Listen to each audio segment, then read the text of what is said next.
എൻ്റെ പേര് ലൈജി ജോജി. ഞാൻ കളമശ്ശേരി സെൻറ്റ് ജോസഫ് ഇടവകയിൽ നിന്ന് വരുന്നു. എനിക്ക് എൻ്റെ ഒരു കൂട്ടുകാരത്തി വഴിയായിട്ട് ഒരു കൃപാസന പത്രം കിട്ടി. അങ്ങനെയാണ് ഞാൻ കൃപാസനത്തെ പറ്റി അറിയുന്നതും. ഇത് എൻ്റെ ഹസ്ബൻഡ് ജോജി തൊമ്മി. അങ്ങനെ ഞാൻ വന്ന് പത്രം കിട്ടി 2 വർഷത്തിന് ശേഷമാണ് എനിക്ക് ഉടമ്പടി എടുക്കാൻ സാധിച്ചത്. ഉടമ്പടി എടുത്തത് 2019 ഫെബ്രുവരി 4-ാം തീയതിയാണ്. അമ്മ വഴിയായി എനിക്ക് ചെറുതും വലുതുമായ ഒരുപാട് അനുഗ്രഹങ്ങൾ തന്നിട്ടുണ്ട്. പക്ഷേ ഈ അടുത്ത ഇടയ്ക്ക് 2025 ജനുവരി 15-ാം തീയതി എൻ്റെ ഭർത്താവിന് ഹാർട്ട് സംബന്ധമായ അസുഖം വരികയും ജോലി സ്ഥലത്തുനിന്ന് 2 പേര് കൂട്ടി കൊണ്ടുവരികയും വീട്ടിൽ കൊണ്ടുവരികയും ആൾക്ക് സംസാരിക്കാനായിട്ടുള്ള ഒരു ഇതില്ലായിരുന്നു. അപ്പോൾ എന്നോട് പറഞ്ഞു പുറത്ത് 2 പേര് വന്നിട്ടുണ്ട്, അവരെന്തിനാ വന്നതെന്ന് ചോദിക്കാൻ പറഞ്ഞു. ഞാൻ അവിടെ ചെന്ന് ചോദിച്ചപ്പോൾ അവർ പറഞ്ഞു, ചേച്ചി ചേട്ടന് അസുഖമായിട്ടാണ് ഞങ്ങൾ കൊണ്ടുവന്നത്, തീരെ വയ്യ ചേച്ചി എന്ന് പറഞ്ഞു. അങ്ങനെ ആൾ റൂമിൽ തന്നെ കിടക്കുകയായിരുന്നു. ഞാൻ ഹോസ്പിറ്റലിൽ പോകാമെന്ന് പറഞ്ഞിട്ടും ആൾക്ക് സമ്മതമല്ല, എനിക്ക് മാറുമെന്ന് പറഞ്ഞ് നിൽക്കുകയായിരുന്നു. അങ്ങനെ ആൾ എന്നോട് പറഞ്ഞു എനിക്ക് ടോയ്ലറ്റിൽ പോകണമെന്ന് പറഞ്ഞു. അതിന് മുമ്പ് തന്നെ അറിയാതെ തന്നെ വയറ്റിൽ നിന്നും യൂറിനും ഒക്കെ പോയിട്ടുണ്ടായിരുന്നു. അങ്ങനെ ഞാൻ ബാത്റൂമിൽ കൊണ്ടുപോയി കഴുകാൻ പോകുമ്പോൾ എൻ്റെ കയ്യിൽ നിന്നൊക്കെ ആളിങ്ങനെ വീണ് പോവുകയായിരുന്നു. അങ്ങനെ ഒരുവിധം ഞാൻ കഴുകി പുറത്തിറക്കി ഹോസ്പിറ്റലിൽ കൊണ്ടുപോകാൻ നേരത്ത് സ്റ്റെപ്പ് ഇറങ്ങാനോ ഒന്നിനും പറ്റാതെ ആൾ വീണ് പോകുമ്പോൾ ഞാൻ ആ പിള്ളേരോട് പറഞ്ഞു, മക്കളെ അവിടെ നിൽക്ക്, ഞാൻ ഉടമ്പടി തൈലം ചേട്ടൻ്റെ വായിൽ ഒഴിച്ചു കൊടുക്കട്ടെ എന്ന് പറഞ്ഞു. ഉടമ്പടി തൈലം വായിൽ ഒഴിച്ചു കൊടുത്ത് അമ്മേ എനിക്ക് തിരിച്ചു തരട്ടെ എന്ന് പറഞ്ഞ് ഞാൻ കൊണ്ടുപോവുകയായിരുന്നു. കൊണ്ടുപോകുന്ന വഴിക്കൊന്നും ആൾക്കൊരാശ്വാസം ഉണ്ടായിരുന്നില്ല.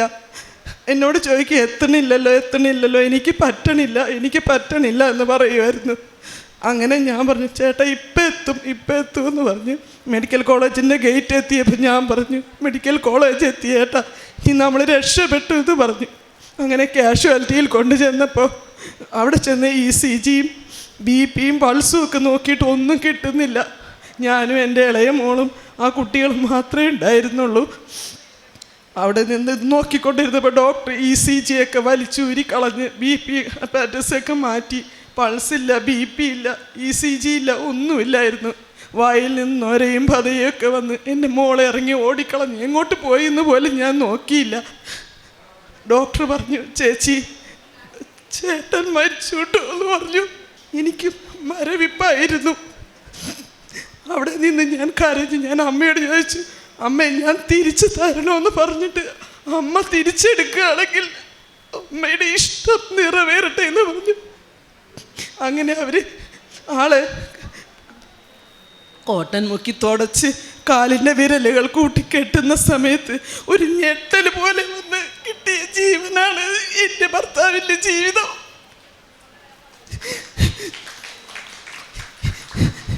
ഓപ്പറേഷൻ 9 ലക്ഷം രൂപ ചിലവ് വരുന്നൊരു ഓപ്പറേഷനാണ്. അവർ പറഞ്ഞു എൻ്റെ കയ്യിൽ സാമ്പത്തികമില്ലായിരുന്നു. പിന്നെ ഞങ്ങൾ എറണാകുളം ഗവൺമെൻറ് ഹോസ്പിറ്റലിൽ കൊണ്ടുപോയി. അവിടെ ചെന്നപ്പോൾ അവർ പറഞ്ഞത് ഇവിടെ ഓപ്പറേഷൻ നടക്കും 4.5 ലക്ഷം രൂപയ്ക്ക്. അതും എൻ്റെ കയ്യിലില്ലായിരുന്നു. ഞാൻ സഹായം ചോദിച്ചവരൊക്കെ എനിക്ക് ചോദിച്ചതിൻ്റെ 4 ഇരട്ടി തന്ന് എൻ്റെ ഭർത്താവിൻ്റെ ജീവൻ ഈശോയും അമ്മയും കൂടി തിരിച്ചു തന്ന സാക്ഷ്യമാണിത്. എനിക്കൊരിക്കലും പ്രതീക്ഷയില്ലായിരുന്നു. ഡോക്ടർ പറഞ്ഞത് ഈ മരുന്ന് നിർത്തുമ്പോൾ ആളുടെ ഓപ്പറേഷൻ സക്സസ് ആവില്ല എന്ന്. അവിടെയും ഡോക്ടർ എന്നോട് പറഞ്ഞത് സക്സസ് ആവില്ല എന്ന് പറഞ്ഞത് ആണുങ്ങളെ വേണം. എനിക്ക് ആരും ഇല്ലായിരുന്നു ആണുങ്ങളായിട്ട് കൂടെ നിർത്താനായിട്ട്. ബോഡി പാക്ക് ചെയ്യാനാണ് അവർ പറയുന്നത്. അവിടെ നിന്നും അമ്മയും മാതാവും എനിക്ക് തന്ന ഇത്രയും വലിയ അനുഗ്രഹത്തിന് എൻ്റെ ജീവിതകാലം മുഴുവനും ഞാൻ കോടാനുകൂടി നന്ദി പറയുകയാണ്. പ്രേക്ഷിത പ്രവർത്തനമായിട്ട് ഞാൻ പത്രം വാങ്ങിച്ച് മെഡിക്കൽ കോളേജിലാണ് ഞാൻ കൊണ്ടുപോയി കൊടുക്കുന്നത്. മെഡിക്കൽ കോളേജിൽ കൊണ്ടുപോയി കൊടുത്തു കഴിയുമ്പോൾ എല്ലാവരും ചോദിക്കും ചേച്ചിക്ക് എന്തെങ്കിലും അനുഭവം ഉണ്ടായിട്ടുണ്ടോ എന്ന് ചോദിക്കും. എനിക്ക് കിട്ടിയ ഈ വലിയ അനുഭവം പറയുമ്പോൾ പത്രം വാങ്ങിക്കാൻ ആൾക്കാർ ഇഷ്ടം പോലെയായിരുന്നു എൻ്റെ കയ്യിൽ നിന്ന്. ഇത്രയും വലിയ അനുഗ്രഹം തന്ന അമ്മയ്ക്ക് മനുഷ്യന് സാധ്യമല്ലാത്തത് ഈശോയ്ക്ക് സാധ്യമാണെന്ന് തെളിയിച്ചു തന്ന, മരിച്ചുപോയ ആളെ തിരിച്ചു തന്ന ജീവിതം ഈ അൾത്താരയിൽ ഞാൻ എൻ്റെ ഭർത്താവിനെ സമർപ്പിക്കുകയാണ്. ഉടമ്പടി തൈലം തേനുമാണ് എൻ്റെ ഭർത്താവിന് ജീവിതം തിരിച്ചു തന്നത്. ആര് സഹായം ചോദിച്ചു വന്നാൽ എൻ്റെ കയ്യിലുള്ളത് കൊടുക്കും ഞാൻ, അല്ലാതെ എനിക്ക് വേറെ ഒന്നും ചെയ്യാനുള്ള നിവൃത്തിയില്ലായിരുന്നു. ഇത്രയുമാണ് ഞാൻ ചെയ്തത്. പിന്നെ എൻ്റെ മോൾക്ക് തലവേദന വന്ന് തല പൊട്ടിപ്പോകുമെന്നുള്ള വിധത്തിൽ ചുമടാണ് അമ്മ തലയിലിരിക്കുന്നത്. എനിക്ക് അന്ന് പറഞ്ഞു ഇതിരുന്നപ്പോൾ ഞാൻ അമ്മയുടെ ഉടമ്പടി തേൻ വായിലൊഴിച്ചു കൊടുത്ത് പ്രാർത്ഥിച്ചിട്ട് പറഞ്ഞു, മോനെ ഇപ്പം അമ്മ മാറ്റി തരൂ കേട്ടോ എന്ന് പറഞ്ഞു. അങ്ങനെ അവൾ എൻ്റെ മടിയിൽ കിടന്ന് ഞാനും വിശ്വാസ പ്രമാണം ചൊല്ലി പ്രാർത്ഥിച്ച് 5 മിനിറ്റ് ആയില്ല, അവളെ അമ്മ ഈശോയും വന്ന് ഈശോയുടെ മടിയിൽ കിടത്തി അവളുടെ തലവേദന മാറ്റി അവളെ ഉറക്കി. ഞാൻ ദിവ്യബലി ദിവസവും സംബന്ധിക്കാറുണ്ട്.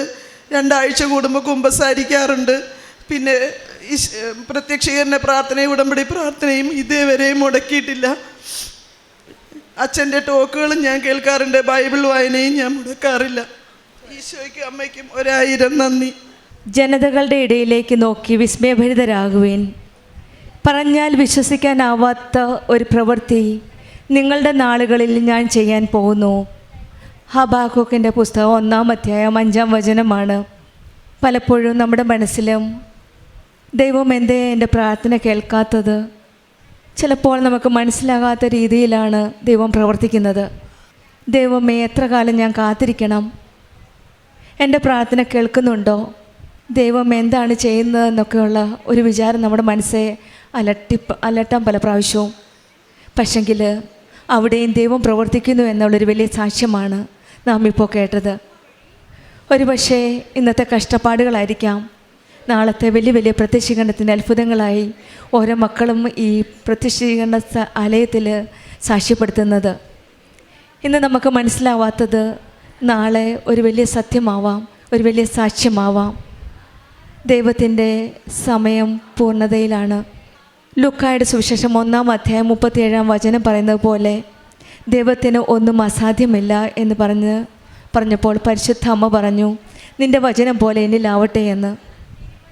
ഒന്നും അസാധ്യമായെന്ന നമുക്കൊന്നും സാധ്യമല്ല എന്ന് തോന്നുമ്പോൾ, മെഡിക്കൽ ഫീൽഡ് ഒന്നും പ്രതീക്ഷിക്കേണ്ട എന്ന് പറയുമ്പോഴും സാധ്യമാക്കി തരുന്ന ഒരു ദൈവമാണ് നമ്മുടെ കൂടെയുള്ളത്. ഉടമ്പടി ജീവിതത്തിൽ ആ സാന്നിധ്യമാണ് നമ്മുടെ കൂടെ എപ്പോഴും ഉള്ളത്.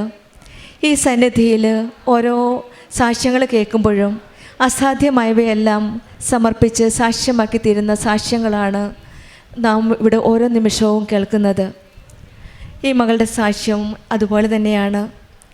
ഈശോയും അമ്മയും കൂടെ നിന്ന് കഴിഞ്ഞു നൽകിയ ഒരു സാക്ഷ്യമാണ് ലൈജി ജോജി നമ്മളോട് ഷെയർ ചെയ്തത്. ഈശോയും അമ്മയും കൂടെ ഉണ്ടെങ്കിൽ നമുക്കൊന്നും ഭയപ്പെടേണ്ട ആവശ്യമില്ല.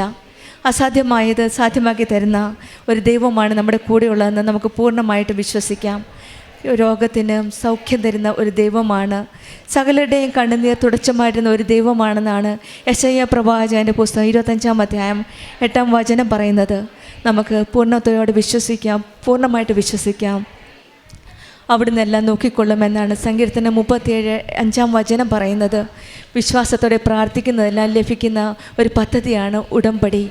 മത്തായിയുടെ സുവിശേഷം 21-ാം അധ്യായം 22-ാം വചനം പറയുന്നത് വിശ്വാസത്തോടെ പ്രാർത്ഥിക്കുന്നതെല്ലാം നിങ്ങൾക്ക് ലഭിക്കുമെന്ന്. നമുക്ക് ഓരോരുത്തർക്കും വിശ്വാസത്തോടെ നമ്മുടെ ഓരോ നിയമങ്ങളെ സമർപ്പിച്ച് പ്രാർത്ഥിക്കാം. ദൈവം കനിഞ്ഞു നൽകുന്ന ഓരോ അനുഗ്രഹങ്ങൾക്ക് നമുക്ക് നന്ദി പറയുകയും ചെയ്യാം. ഈശോയും അമ്മയും നമ്മെ കരം പിടിച്ച് ഉടമ്പടി ജീവിതം വിശ്വാസത്തോടെ വിശ്വസ്തയോടെ മുന്നോട്ട് നയിക്കട്ടെ എന്ന് പ്രാർത്ഥിച്ചുകൊണ്ടും ലൈജി ജോജിക്കും കുടുംബത്തിനും പ്രത്യേകിച്ചും ഈ സഹോദരൻ നൽകിയ ഒരു പുതിയ ജീവിതത്തിന് നമുക്ക് കരങ്ങളടിച്ച് ദൈവത്തെ മഹത്വപ്പെടുത്താം. യേശുവേ നന്ദി, യേശുവേ സ്തുതി, ആവേ മരിയ. അത്യപൂർവ ദൈവാനുഭവങ്ങൾ ഇനി നിങ്ങൾക്കും സ്വന്തം. ഈ യൂട്യൂബ് ചാനൽ ഇതുവരെ സബ്സ്ക്രൈബ് ചെയ്തിട്ടില്ലെങ്കിൽ ഇപ്പോൾ തന്നെ സബ്സ്ക്രൈബ് ചെയ്യുക. ഈ വീഡിയോ ഇപ്പോൾ തന്നെ നിങ്ങളുടെ സുഹൃത്തുക്കൾക്ക് ഷെയർ ചെയ്തുകൊണ്ട് കർത്താവിൻ്റെ പ്രേക്ഷിതരാകുക.